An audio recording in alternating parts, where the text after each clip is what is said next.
you want the guy to keep the sperm for 1 whole month? Like that, the sperm become old already, what? Right, where got strength to go and... Where got... Hi everyone, and welcome back to another episode of Huat The Health, a series about all things health from the perspective of TCM physicians here in Singapore. My name is Ming. I'm Kat. And I'm Zheng Jia. So the topic for today will be about babies. Mm-hmm. So a lot of our friends this age, we are preparing for parenthood. We are preparing to have a child, to take care of a child, to bring a child into this world. A lot of us are first time, especially if you're around late 20s, 30s. So I guess this is a new topic for a lot of us young adults. And nowadays, I think with a lot of these issues around infertility and things like that, I think this is something that maybe we can give our 3 cents on, so that you have a better perspective of this topic and you know what are some of the concerns that as medical professionals or TCM physicians that we are facing nowadays in this field. Okay, so like, as you all know, a lot of people is getting trying for a baby. So what, as a TCM physician in Singapore, right, what do you think is the best age actually to have a baby? I actually asked this question, I gave a talk, right? I asked this question and a lot of the audience actually gave me very varied answers. Some say before 20, some say 21, some say late 20s, some say even late 30s also okay. Mm-hmm. But actually the answer is actually in TCM we say that the best age is actually between the age of 21 to 28. Right?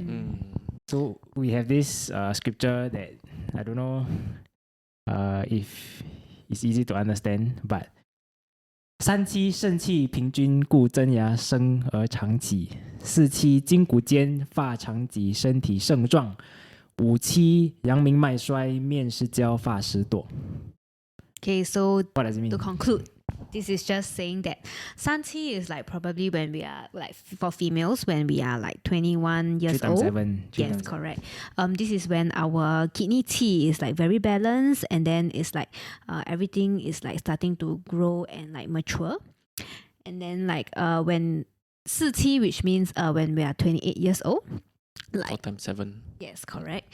All the bones and the muscle is well grown and matured, and then we are at our prime.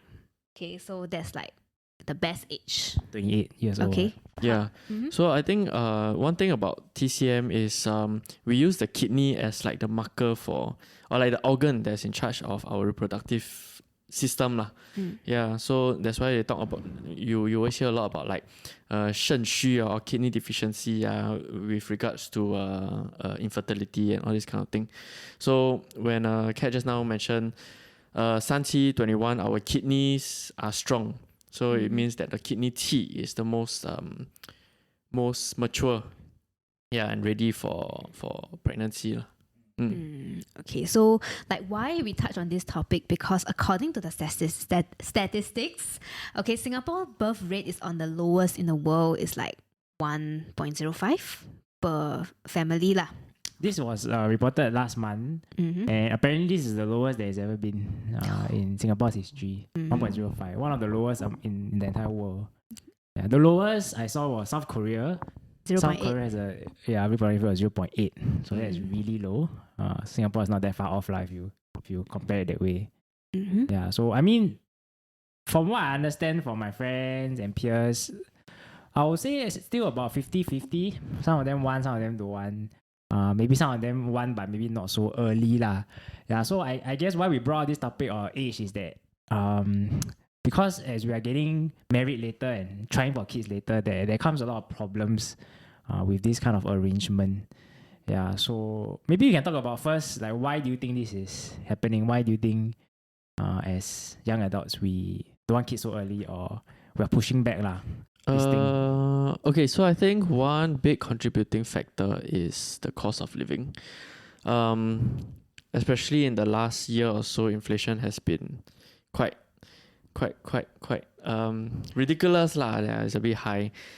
So it is harder, or it takes more money for us to survive. What more bringing a life into the world and then having to provide for that life as well. So I think that's something that's weighing very heavily on our generation's minds, especially as we step into the working world, right? Yeah, maybe starting a bit later as well. So yeah, I think maybe just cost is one of the reasons. Yeah. I think another reason is like education, because like last time our parents they will say like 成家立业, so you have a family first and then after that you focus on your career after that. But then because nowadays more and more like female or like male, they are chasing education and everything so as to have like a stable life and everything. So usually they will path their career first, then they start a family, because to them career is very important. So it's like it's a start lah. Okay, if no money, how to start a family, right? That's true. But last time they don't worry. Apparently, my mom always say, I still managed to bring up 3 kids even though I got a low paying job. Last time 50 cents you can buy a bowl of noodle. Now True lah. I mean, but that's the other argument lah, right? Actually, you don't really need money. From what a lot of people tell me, they always tell me, oh, actually, when you have a kid, you'll figure it out one. It's true lah. It's true. No, but I also have some friends who they have a kid and they are not living paycheck to paycheck, because like what Zheng Jia said lah, it's really very costly. Yeah. To bring a kid. Yeah. For myself, I think my observation is that I think the environment nowadays in Singapore is not very conducive for raising a kid. I think last time when you have first and foremost, you don't have so much technology, so you don't have so much things to distract yourself, right? You have more time to make babies, right? Then also the environment is more entertainment. Community. You have a kampong, your auntie next door can take care for you. Now it's very circular. Everyone's in their own world, in their own flats, in their own circles, right? Yeah, so I think that kind of makes it a lot harder to take care, because like what they say, it takes a village to raise a kid. And if you're trying to do that on your own, which I guess a lot of us our age, we will have this mindset lah. Like if we have a baby, we'll probably take care of it alone. And most we get our parents, our grandparents to help or what. Yeah, so it makes it very challenging mentally. Just thinking about it. And so I guess that's why also people put it off. Yeah, that's true. I think just to touch on that point also is that nowadays, got a lot of like different ways to bring up the kid. Then if you kind of like cannot achieve that way, or like you cannot achieve that standard of bringing up the kid, then you might feel like, oh, I failed as a parent. So I would say that like people will also want to hold off a little bit until they know that they can achieve that certain standard, whether it's material wise, or whether it's like their emotional wise, or whether it's their career wise, or societal level wise. Yeah, so yeah, so they hold it off until they are able to reach that level lah. Yeah. Okay, so like I would assume that most people like us here, we have our careers first, then after that get married, then have a baby. But why does it seem to get harder and harder to like conceive? So this comes into the issue of what we brought on in the age thing at the start, right? Because biologically we know that male and female, especially females, as you age, it gets harder to conceive because of biological factors. So like what we mentioned earlier, 28 years old is basically 21 to 28 is basically optimal, right? When you're healthiest. But doesn't mean that after 28 you cannot. Doesn't mean that you can't, but there's a lot of problems lah. Yeah. So maybe you can elaborate, like if let's say I choose to do this path and then I end up trying to conceive maybe after 30, 35, what is the possible consequences? Okay, I feel that actually after 30 still got quite a high chance lah. It's just that maybe after 35, like probably the reproductive organs don't work as well as they used to be, and also because like nowadays like stress is so common in every Singaporean that sometimes like when suddenly you want to try, right, and then your body gets very tense up, then it will just like, it doesn't have like a comfortable environment for the fetus to grow inside. So like even though some people may they get pregnant, but it's also very easy for miscarriage to happen, especially like stress. Like cause like to be TCM lah, they feel like if you're very stressed and everything, all the muscles in your body will like tense up and then it will just push the baby out, causing miscarriage. But also can be because like, for example, right, as we age, the quality of like the eggs will start to drop. So like maybe the fetus is unhealthy, so it just miscarriage itself. Okay.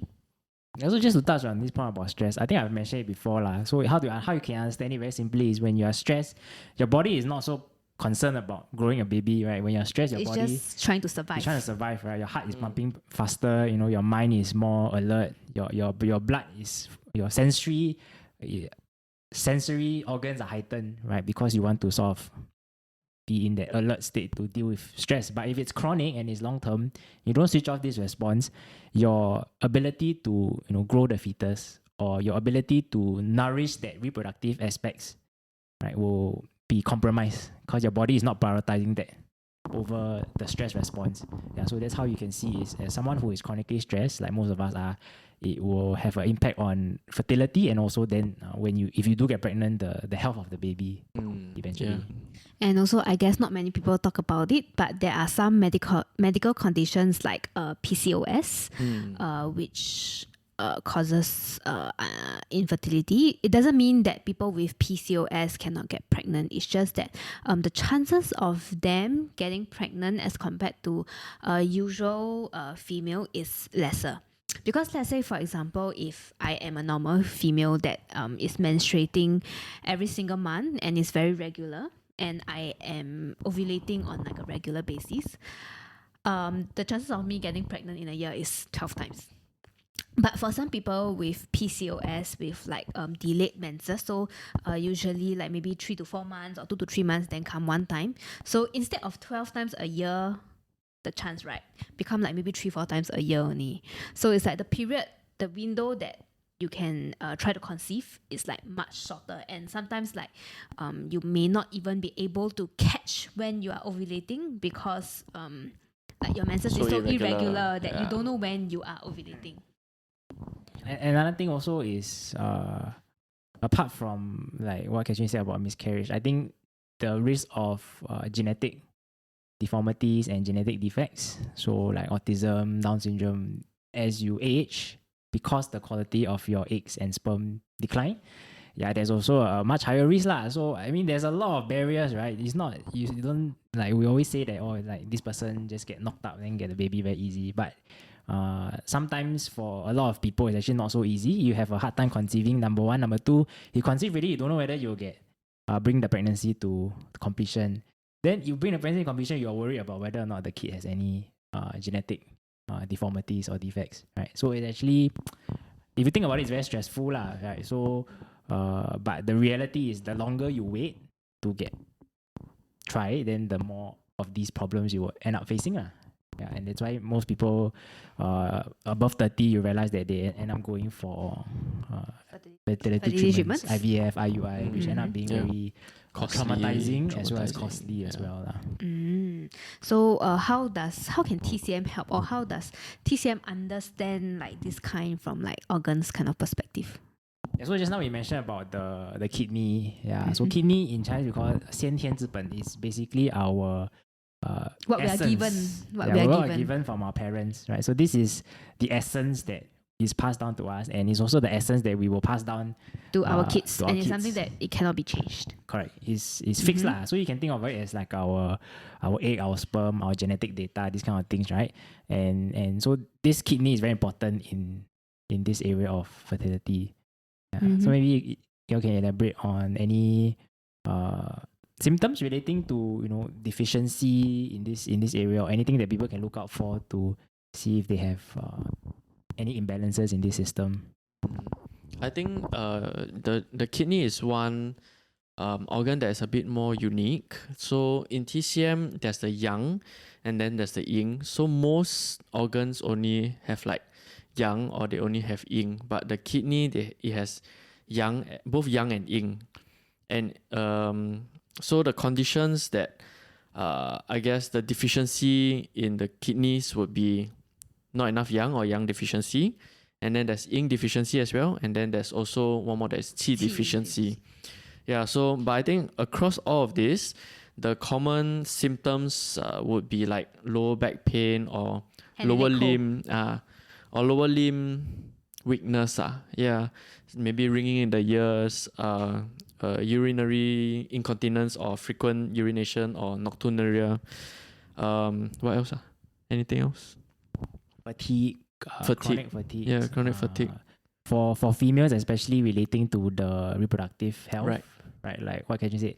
In Western medicine, we call it PCOS or endometriosis. Yeah, but maybe in TCM, It's like a kidney kind of deficiency somewhere, correct. someplace. The way we attribute it or the condition that we attribute to it is slightly different, even though we understand it the same way. Because like in TCM, we don't see whether you have PCOS or whatever. We like diagnose you, like we ask you about your symptoms and everything, and then like determine whether what are the things that you have, for example, like kidney Qi deficiency, kidney Yin deficiency, which some people, even though they might not have PCOS, but they also have. So we just see the symptoms, we don't see the medical conditions in general. Okay, but of course, most important thing in PCOS is to regulate the menstruation. Yeah. Yeah, and another organ would be the spleen. So the spleen you can understand as the digestive system. So the shen, our kidney, is our essence that is passed down to us from our parents. Then the spleen or the digestive, we call it 后天之本, is the essence that we obtain after we are born. This is the food that we eat, the nutrients that we get from our diet. So this also is very important. Why? Because our nutrients helps to nourish the reproductive system, which is important. It also helps us grow and everything. Grow. It helps us our immune system, and then if you do conceive, then it also helps the health Baby of to the baby. grow. Yeah. So this aspect of having regular meals, having proper nutrition, is also very important in TCM. And if let's say you have a imbalance in this area, maybe you no appetite all the time, or you eat already bloated, or you eat already always like still hungry, this kind. Yeah, so maybe there's a imbalance somewhere. Maybe you're not absorbing well, you're not digesting well, and so this will affect your overall energy levels. So even if you're pregnant, you don't absorb well, you don't eat well, how to give your baby nutrients to grow, right? If you eat all the rubbish food, you eat a lot of cold things all the time, this will affect to a certain extent. Yeah, I think another condition is coldness in the body, especially for females, coldness in the womb. So one analogy is that like the womb is like an oven, like you're trying to bake a bread. But you open the door of the oven. Yeah, correct. So how the coldness gets into the oven is like maybe during your menses you drink cold drinks, or maybe you tops. Like bare belly. Then go aircon, then go. Yeah. Or like you bathe ready, you don't dry properly, that kind of thing. You also go through the hands and feet. So if let's say you always wear slipper, then you go aircon room, this kind. You can also enter from, because the kidney meridian starts from the leg. Yeah. So the cold can actually enter from the leg. From the legs. And then from flowing through the meridian channel, all the way to the organ. It can reach your reproductive system also. So don't think like, I wear like down jacket, everything, then my feet, okay, cold. Yeah. But actually, the energy flows in our whole body. So some of these things just take more care of. Yeah. Don't only say the male don't only say the female, can say more male or not. So another thing to take note of also, I think is like if your floor is cold, right, then can consider wearing slippers at home also lah. Yeah. Last time, the olden days, the people very concerned about this one. They don't like to walk on cold things. Yeah. So the fundamental principle is like that lah. Yeah. For guys, I maybe not so much cold. For guys, more of like bad habits, smoking and drinking. I think for guys, more guys are guilty of that than females. Of course, some females more in drinking also lah, but guys, I think more inclined to doing it. And so male infertility is a big problem nowadays also lah. Some of the points overlap, like stress, all this, right? It also overlaps with the female side. Yeah, but for guys also like bad habits, obesity, smoking, drinking. So these are chemicals that when they enter our body will affect the quality of the sperm, the shape, the number, how it swim, all this. Yeah, so actually a lot of guys now have fertility issues lah. Actually, it's not the girl. It's the guy. Yeah. So it's not always the girl's fault lah. Sometimes nowadays increasingly more is actually the guy, or maybe even both that have issues. So same thing as you age, these problems will get worse lor. So as you're younger, it is easier to conceive. One problem is that males nowadays, right? Everybody all living a sedentary lifestyle. So they will just keep sitting down and everything. And then guys now they care about how they look ma. So a lot of guys, they will wear like tight jeans and tight underwears and everything, which will cause the testicles area to be a little bit more heated up lah. So I will always say that, okay, for males, right, just wear loose underwear or maybe don't wear underwear at home. If not, they will like burn the sperm away. You have no sperm lah. Or maybe like because of this, your sperm like no head, no tail, cannot swim and everything. Yeah, so I would say suggest to lead an active lifestyle lah. The reason why your balls hang out because from the body it wants to be cold. and it is not inside the body is because it wants to maintain a lower body temperature, a cooler body temperature than the body itself. So maybe your body is 35 degrees, for example. It hangs outside so that it can be a wind blow. 20 plus degrees. Maybe 30 degrees, not Wind 35 blow. degrees.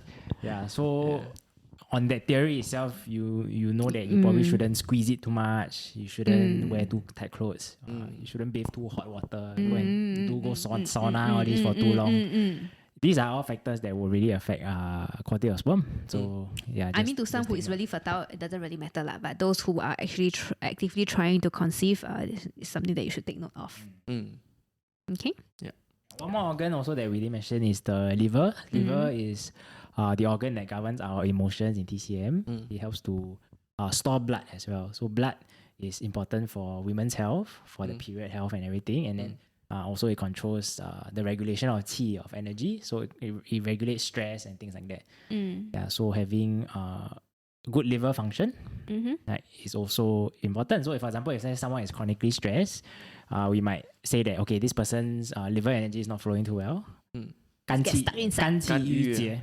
We say 肝郁 or 肝气郁结 lah. So we might recommend the patient to be more relaxed, maybe go and do more fun activities or like prescribe treatment to help in that aspect. Yeah, so these are the main organs that we look at when we are diagnosing people with infertility, or even if you're not infertile, you just want to have an additional help with fertility, right? Then these are some areas that you want to look at lah. Maybe you de-stress a bit, help to boosten a bit, tonify the kidneys a bit, eat better, get more nutrition.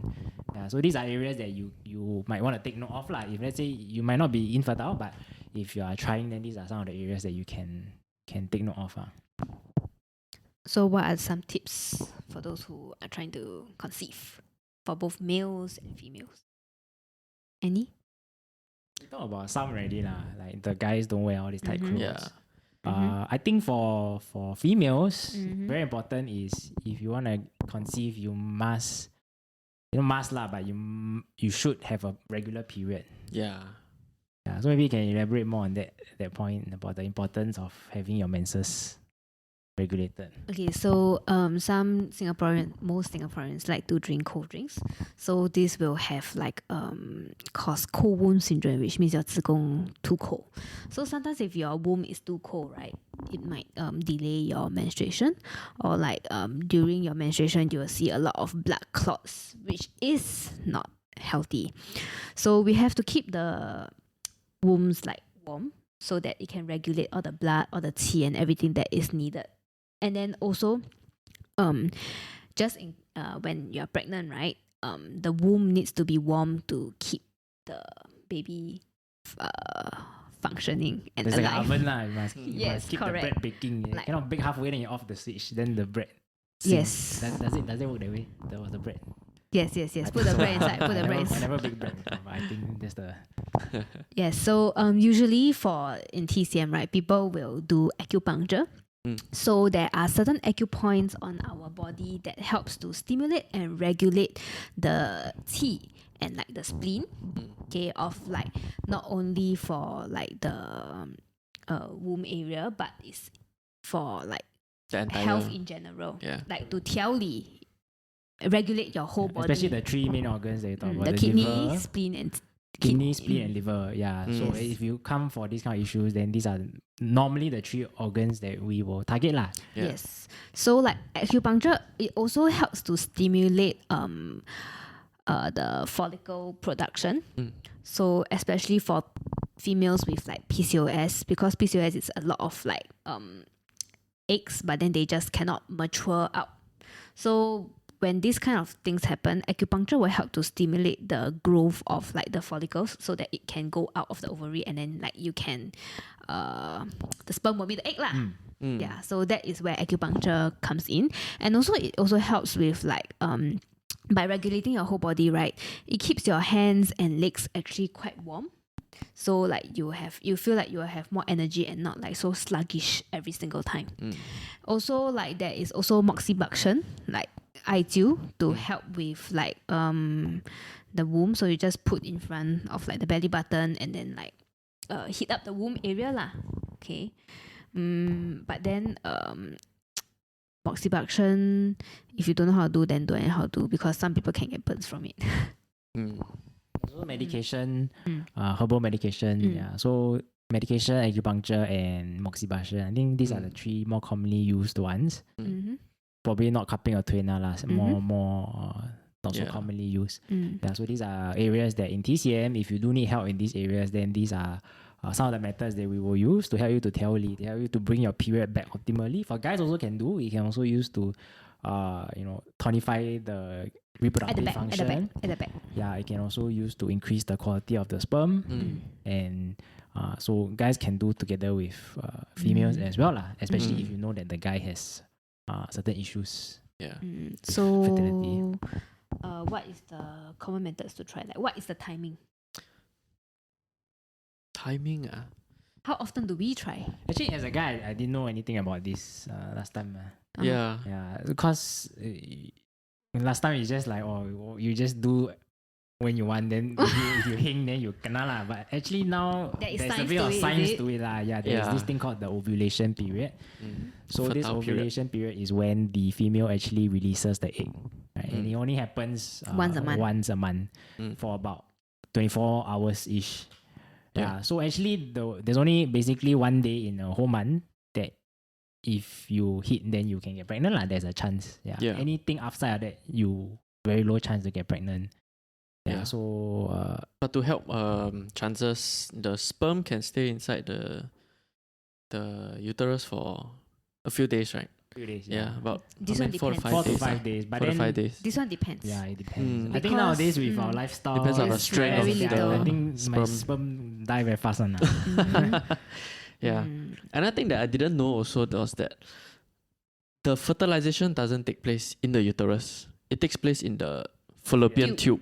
And then it will travel down and then you implant in the uterus. Yes, correct. So once hits the uterus, it's more or no less sperm, like then goodbye already. Yeah. Yeah. Then the egg will dissolve. There's also problems like medical conditions like 宫外孕, right? Where ectopic. ectopic pregnancy, where you fertilize already in the fertile, but then the embryo never moved implant down properly. Never go to the ovary. Yeah, so these are very uterus. severe medical conditions that are life threatening also. Yeah. So, I mean, off topic lah, but these are some of the things that may happen to certain individuals. Okay, so actually one tip for all the ladies, right, to see when you're ovulating is just to keep track of when you have your period and menstruation. Like that, you can actually gauge like around which day, or like you can guess like around which period like you're ovulating. How to see what? Okay, so firstly is like the cervical mucus. So like the discharge lah, I would say. So if like you see those like long sticky egg white discharge, right, this shows that you are going to ovulate soon. So maybe during that period you can use like ovulation kits, or like you can just try more often to increase your chances lah. Okay, don't only wait until your ovulation then you guys try, because like you want the guy to keep the sperm for 1 whole month, like that the sperm become old already what. Right, where got strength to go and run up your uterus, right? Technically, how long can a sperm like last? This one depends on Or the person to life. person, Okay. because like must see your sperm condition lah. Okay. Some people only can last for a few hours. Some people can last for maybe days. This one, need to take sperm test to see one lah. Oh, okay. Okay. Yeah. And also, I think one of like the more common methods that my friends around me use is like the ovulation kits. So like they dip their urine to see when they're ovulating. So during that window, then they will start trying more actively lah. Okay, but also to take note that just because you guys are trying to conceive, just don't give yourself like too much stress over like measuring your morning temperature or like measuring when you are going to ovulate, because like we said just now, the more stress that you give to your body, like Counterproductive. yes, correct. Okay. Yeah, so I mean the phrase that I like to use for that was don't do anything, but if you must do something, do it together. So what it basically means is that a lot of times if you are too concerned about the result, don't enjoy the process, then it becomes very stressful. It becomes a chore already. Yeah, then like what we said this will negatively affect your chances. Yeah. So try as much as possible. It's like my friends they don't want to get the bidadari BTO, then they just apply for fun, then they get it. Then those that really want then confirm cannot get one. Thank you. So it's sometimes don't force it. Yeah. But then the other half of that phrase is that if you must do something, do together lah. So a lot of times the burden actually falls on the female to seek treatment, to take out the responsibility, to track this track when then go for treatment, go for checkup.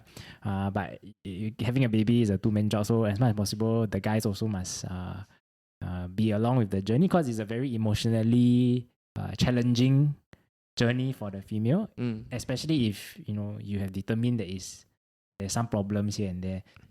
If there's no problem, okay lah. But if there's some problem, then definitely be more involved in the journey.